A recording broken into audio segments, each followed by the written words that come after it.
आज चलुँ माछ दही आम तैयारी करवा से माछ को भल भाव भजा हो गलानी चिंगुड़ी पड़ोनी चिंगुड़ी अलग माछ को भल भाव भजा हो गलानी ये आमर दही माछरे पड़ो गोटा मसला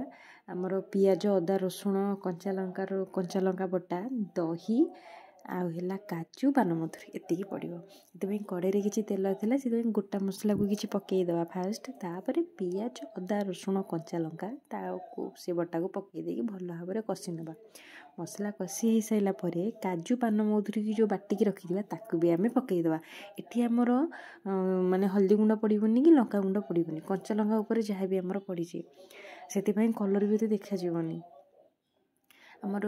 काजू बटा को जो पकईदे भल भाव कषि देपर गैस को सीम करके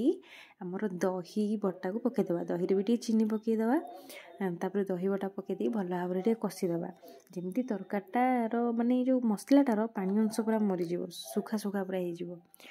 मसलाटा आमर भल भाव कषि सारापर पानी दबा मसला कषुचु जिते लुण पड़ ना लुण स्वाद अनुसार लुण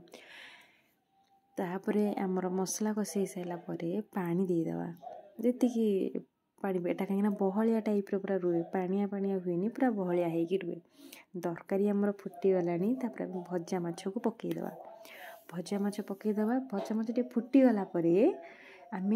पकईदे कौन अमूल क्रीम पकईदेकी आमर तरकारी भी रेडी हो गलानी आउ गरम मसला आउ धनिया पत्र पकईदेकी 10 मिनट भाया घोड़े रखीदे घोड़ी देला देखते केते बहलिया